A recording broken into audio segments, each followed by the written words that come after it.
지난주 전세계 친구 여러분, 지난주 전세계에서 일어난 중요한 일들을 알아봅시다. 1위 앨런 머스크가 전기 비행기 프로토타입을 출시했습니다. 이것의 주된 이유는 비행기에서 발생하는 탄소 배출량의 2.5%를 줄이기 위해서입니다.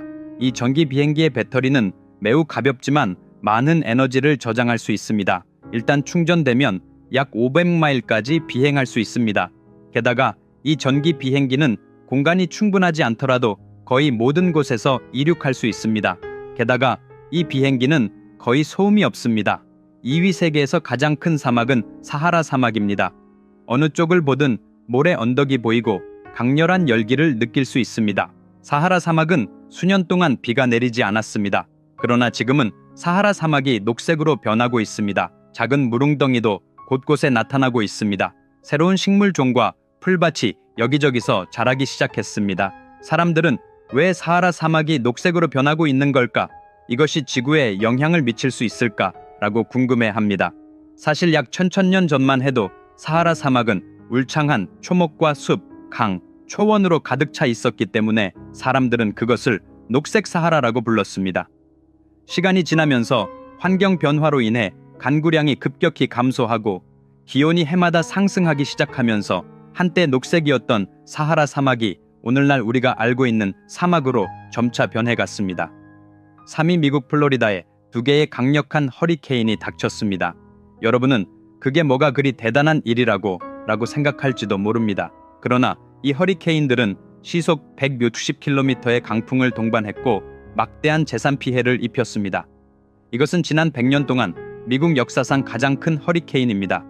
약 200만 명의 사람들이 하룻밤 사이에 정전을 겪었습니다. 미국처럼 부유한 나라조차도 자연재해에 대한 두려움 속에서 살아야 합니다. 4번, 우리 모두는 휴대폰, 노트북, TV 등 다양한 전자기기를 가지고 있습니다. 이 모든 전자기기에는 회로가 포함되어 있습니다. 결국 이 회로들은 손상될 수 있습니다. 손상된 회로가 스스로 복구할 수 있다면 얼마나 좋을까요? 정말 환상적이지 않나요? 스페인에서 이와 같은 자가 치유 전자기기가 발견되었습니다.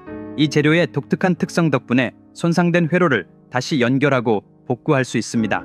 예를 들어 회로가 깨지면 이 물질들은 열이나 압력에 자동으로 반응하여 서로 끌어당겨져서 깨진 부분에 새로운 결합을 형성합니다. 5번, 만약 여러분의 아버지가 세상을 뒤흔들 수 있는 사람이었다면 사람들은 여러분이 어디를 가든 어느 정도 경외심을 가지고 대했을 것입니다. 그러나 제가 지금 이야기하려고 하는 사람은 온 세상을 떨게 만든 아버지를 둔 사람입니다. 그런데도 프랑스는 그를 자국에서 추방했습니다. 그는 누구일까요? 그는 오사마 빈 라덴의 아들인 오마 빈 라덴입니다. 오마는 오랫동안 프랑스의 작은 마을에 살고 있었습니다. 그러던 어느 날 프랑스에서 오마에게 떠나라는 요청을 했습니다. 그 이유는 무엇일까요? 오마가 최근 소셜미디어 플랫폼 X에 테러리스트를 지지하는 글을 올렸기 때문입니다. 테러리스트의 행위가 일종의 성전이라고 주장하는 내용의 글이었습니다. 친구 여러분, 흥미로운 이야기를 읽는 것만으로 사람의 인생이 완전히 바뀔 수 있다고 하면 믿으시겠습니까? 아이들에게 그 이야기를 읽어주는 것만으로도 아이들에게 필요한 모든 가치를 가르칠 수 있다면 어떨까요? 그리고 지금 당장 직면하고 있거나 미래에 직면하게 될 수 있는 삶의 모든 문제에 대한 해결책을 이야기만 읽으면 찾을 수 있다면 어떨까요? 예, 가능합니다. 그리고 그것은 인류 역사상 가장 위대한 서사시인 마하바라타 덕분입니다. 이 이야기는 블록버스터 영화보다 100배는 더 스릴 넘칩니다. 도전입니다. 비크라마디티아 스타일의 완전판 마하바라타는 아마존과 나십 세계의 다른 온라인 상점에서 2권으로 구성되어 있으며 실제 책과 전자책 형태로 제공됩니다. 또한 전 세계 54개 언어로도 제공됩니다. 아래 비디오 설명에 구매 링크를 공유했습니다.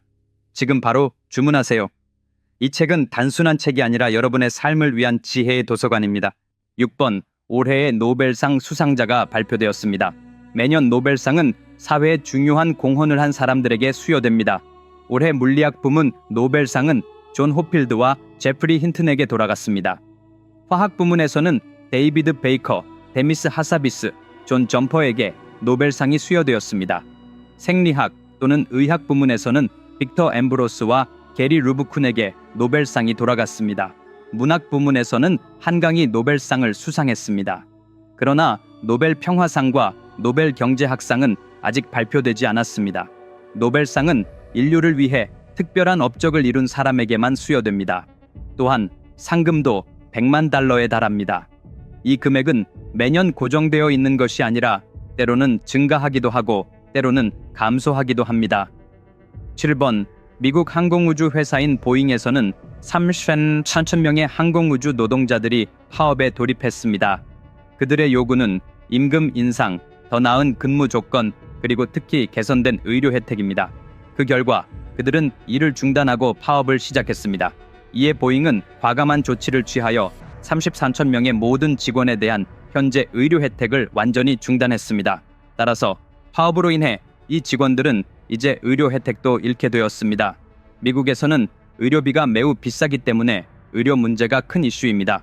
회사에서 제공하는 의료보험이 없다면 의료비를 관리하는 것이 거의 불가능합니다. 따라서 의료보험이 없으면 이 노동자들의 재정적, 의료적 위험이 크게 증가합니다. 보잉사와 노동조합 간의 논의는 아직 진행 중입니다. 우리는 이 문제가 어떻게 해결될지 지켜봐야 할 것입니다. 8번 앨런 머스크의 주요 계획은 지구 오염을 제거하고 인류의 안전을 보장하는 것입니다. 그 목표를 향해 테슬라는 로봇택시와 로보밴을 출시했습니다. 사이버 택시라고도 불리는 이 로봇택시는 운전자가 없이 운행된다는 점에서 특별합니다. 이 로봇택시는 캘리포니아에 있는 워너 브라더스 디스커버리 스튜디오에서 열린 우리 로봇 행사에서 공개되었습니다. 현재까지 50대의 사이버 택시만 생산되었으며 2027년까지는 이 숫자가 유지될 것입니다. 그 이후에는 새로운 생산이 시작될 것입니다. 가격은 $3,000로 비교적 저렴합니다. 또한 머스크는 최대 수십 명이 편안하게 앉을 수 있는 기차 모양의 자동차 로보반을 선보였습니다.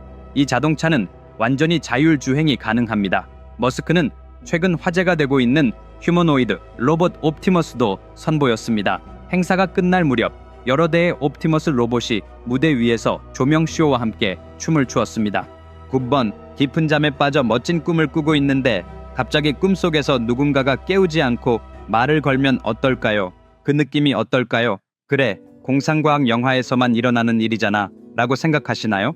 하지만 캘리포니아의 과학자들은 우리가 영화에서만 가능하다고 생각했던 일이 실제로 일어날 수 있다는 것을 증명했습니다. 캘리포니아에 있는 RM 스페이스라는 스타트업이 사람들이 평화롭게 잠을 자고 자각몽을 경험할 수 있도록 돕는 기술을 개발하는 새로운 실험을 실시했습니다. 자각몽은 기본적으로 꿈속에 있는 동안 자신이 꿈속에 있다는 것을 인식하고 원하는 대로 꿈을 계속하거나 수정할 수 있다는 것을 의미합니다. 예를 들어 황량한 곳에서 걷다가 부엌 묶음의 현금을 발견하는 꿈을 꾸고 있다면 그 순간 당신은 잠들어 있다는 것을 깨닫게 됩니다. 그리고 이 꿈은 단지 꿈일 뿐이라는 것을 깨닫게 됩니다. 그런 다음 그 꿈이 어떻게 계속될지 결정할 수 있습니다. 더 많은 돈을 발견하는 것을 상상하면 그 돈이 꿈에 나타납니다. 이것이 자각몽입니다. 최근에 있었던 실험에서 RM 스페이스는 이미 자각몽을 경험한 적이 있는 두 사람을 선택했습니다. 그들은 둘 다 잠들게 하고 첨단 기계를 사용하여 그들의 수면 주기를 추적했습니다. 그러자 첫 번째 사람이 자각몽을 꾸기 시작했고 빛 신호를 통해 자각몽을 꾸고 있던 두 번째 사람에게 메시지를 보냈습니다. 놀랍게도 두 번째 사람은 그 메시지를 받았습니다. 메시지를 받은 즉시 그는 특정한 방식으로 눈을 깜빡이며 답장을 보냈습니다. 그러자 첫 번째 사람은 이 답장을 알아차렸습니다. 그렇게 두 사람은 꿈을 통해 소통했습니다. 앞으로 두 사람이 비밀을 공유하거나 개인적으로 대화하고 싶을 때는 잠을 자고 자각몽에 들어가서 그곳에서 소통할 수 있을 것입니다. 친구 여러분, 다음 주 월요일 오후 5시에 다시 만나요.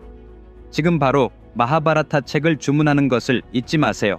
아래의 비디오 설명에 링크가 있습니다. 그리고 아직 제 채널을 구독하지 않으셨다면 지금 바로 구독해주세요. 그때까지 건강 조심하세요. 안녕.